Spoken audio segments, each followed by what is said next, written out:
I want to thank the sponsor of today's video, and that is GunSkins. GunSkins are durable, cost-effective alternatives to Cerakoting or Hydra dipping, and they're made in the USA. GunSkins are a DIY vinyl wrap for guns and gear that are made with the same high-quality 3M vinyl used to wrap cars and other vehicles. They are 100% waterproof, hold up to any kind of weather, wear and tear, and will protect your firearm's original finish. They have kits that will fit just about any firearm. They are completely removable, and if you're not satisfied, they have a 60-day money-back guarantee. GunSkins also has a mag skin of the month, and you can subscribe and get a discount, and you get a new one of these delivered to your home every month. And these are only available if you join the Mag Skin of the Month Club. I want to thank GunSkins for being a friend of the channel. Check them out. Link is down below. It's gunskins.com. And check out the tons and tons of patterns and prints that they have. And I'm sure you'll find something you like. Hey everybody, welcome back to the channel. I appreciate your time. Thank you for watching. If it is Second Amendment news you're after, then this might be the place you want to hang out. Please subscribe to the channel down below. Hit that little red button. And turn the bell notification on to all notifications, and you'll be notified when I put out new content about all of the infringements, good, bad, ugly, or indifferent, as well as some of the good times that happen here in the Second Amendment political world. I will bring it to you on a daily basis, often multiple times a day, so make sure you hit that bell notification. And I want to tell you all about the marathon of my life yesterday, which was the House Judiciary Committee on the markup of the assault weapon ban, H.R. 1808, as well as H.R. 2814, which would be the repeal of the PLCAA, PLACA, the Protection of Lawful Commerce in Arms Act. They both passed. We knew they were both going to pass. It's an extremely anti-gun committee with a Democrat majority. I will tell you, though, that I watched this thing from 10 a.m. until I think it was like 10:20 p.m. last night. Over 12 hours. I caught up on the sections I couldn't watch because I was busy. I caught up on all that stuff. Dude, it was rough. Like, I want my life back. Yesterday was bad because of the just constant lies that were being perpetrated by these Democrats. And one thing that was brutally, honestly clear yesterday, if you happen to watch it, if not, take it from me. I have the scars to prove that I lasted through this battle. The Democrats don't know anything about the assault weapon ban bill, H.R. 1808. They don't know anything about what it really does. They don't know anything about the guns that it looks to ban and what they actually do. They don't know what a pistol brace is. I'll give you a hint if you haven't seen it. Spoiler alert. It's not a bump stock, Cicilline, you idiot. David Cicilline out of Rhode Island is a complete, utter ass clown. This dude looked so stupid yesterday. So spare me the bullshit about constitutional rights. Would the gentleman yield? No, I will not yield, and I'm not going to yield for my entire 5 minutes, so don't ask again. As did the Penguin, Jerry Nadler. Lucy McBath, hearing her, she even put it out on our social media of like what a gunshot wound with an assault weapon is and how it like basically explodes people and there's no bodies left over sometimes. These people they're so stupid. But you know what? There's a great portion of this country that believes that stuff, which is why it is important for us to have those conversations, even with people we don't get along with, don't see eye to eye with politically.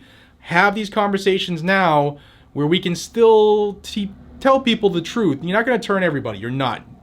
There are absolutely some people that you can affect. I've done it. I know people who have done it. Take people to the range, teach them about guns. It can absolutely happen, but we have to take action. Some of the other people who sucked the life out of me yesterday, like a succubus, Sheila Jackson Lee, Mondaire Jones, who, it was funny, I think it was Jim Jordan who called him out, might have been Chip Roy, about when they were debating the red flag legislation. I think it was red flag. I don't know. I've watched so many of these. But Mondaire Jones said that, you know, if the Supreme Court goes against us, we'll pack the court. You remember that statement. He was just saying, you know, like, we're going to win no matter what. You can't stop us. Well, that was thrown right into his face. He was made to look like an idiot. Eric Swalwell, another idiot. Just terrible. Like the Democrats, it was obviously they were fed what to say because they kept reading these things. So they didn't believe it in their heart. They didn't even know it. They were reading this stuff, and it was bad. If you're a gun owner, and you didn't watch this, don't, because you're going to be infuriated. It's going to ruin your day. You're not going to sleep, because I didn't, because I was just angry. But on the Republican side, there are people who did a fantastic job poking holes in the narrative. Jim Jordan, Chip Roy, Thomas Massey, Greg Stube, and Matt Gaetz, among others. They did a pretty good job just making the Democrats look like absolute complete buffoons. Telling how you want to ban an AR-15, but you don't want to ban an M1 Garand when one is an actual weapon of war. The difference between a 223 and a 308, and how they're not looking to ban 308s and 223s. They are. It's just comical, absolutely comical. But I just wanted to come on here to let you know, they both passed the House Judiciary Committee. The big one I'm worried about, because I don't really see, I hope, I don't see an assault weapon ban making it through the Senate, because we can absolutely make an effect there, like I said yesterday in last night's video. The PLCAA, I think that's the one I'm going to, of the two, I think that might be the one I'm focusing on a little more. Because there's this movement to sue gun manufacturers out of existence. The PLCAA, if you're not aware, is the Protection of Lawful Commerce and Arms Act, and it stops the ability of people to sue gun manufacturers based off their items that they make, firearms, being used in frivolous manners. No frivolous lawsuits. Now, and you always hear that there's an immunity, the gun lobby, the gun manufacturers can't be sued. It's an absolute terrible lie. Look at SIG, all right, just the 320. How many lawsuits are they facing? That tells you that they can be sued. If a gun manufacturer makes something and there's an error made and people are hurt because of their neglect, basically, their errors, you can absolutely sue them. Can you sue them if Jim Paul Jones goes down to the local store and robs it and shoots 3 people? No, it's not SIG's fault he did that. But that's what the PLCAA stops. That's what it protects manufacturers from. This bill is looking to repeal that to allow them to be sued out of existence. Gun manufacturers make a lot of money, but they can't afford a bunch of those lawsuits. Look what happened to the former Remington. They ended up settling, the insurance companies did, for I think it was $73 million off the top of my head. That put the old Remington out of business.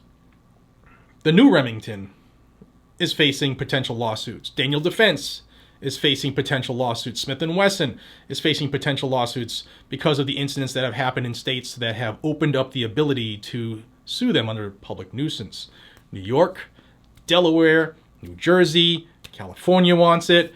It's a dangerous time, and if we don't pay attention, if we don't do what we need to do, this could fundamentally change the landscape of the Second Amendment without having to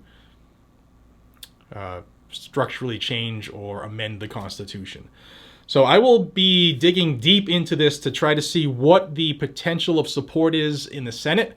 I have a couple phone calls to make today to get to that, as well as the assault weapon ban. I have a couple calls I've already had and a couple more scheduled. We're staying on top of this, and you absolutely should be tearing up your congressmen and women in the House of Representatives. Absolutely. Call your senators while you're at it. But if this gets out of the House, if either one of these get out of the House, I think they're going to be scheduled for a vote next week. That is the goal. We probably will hear more today, but that's the goal. If that does happen, I will have directed, pointed information in which you should contact some people, and we're going to make that happen. So if you want to stay in the know, subscribe to the channel. Thank you all for your time. Hey, if you've ever had the interest in fast cars, like I got to drive my first Maserati, check out Freedom Garage, my other channel. I'll have it pinned in the comment as well as in the description. It's something I'm doing outside of the gun world. I've loved fast vehicles or cool vehicles my entire life. I've owned quite a few over the years, and I just finally started to record it. So if you're into that stuff, check out my other channel. Please give it a subscribe so that we can start that and get that going as well. And thank y'all, really. Thank y'all for being here every single day. I love each and every single one of you. Be safe, stay vigilant, and carry a gun to keep you, your friends, your family, your community safe. They don't realize it yet, but the anti-gunners and other people in this country who are indifferent to what we hold value or valuable, they depend on us.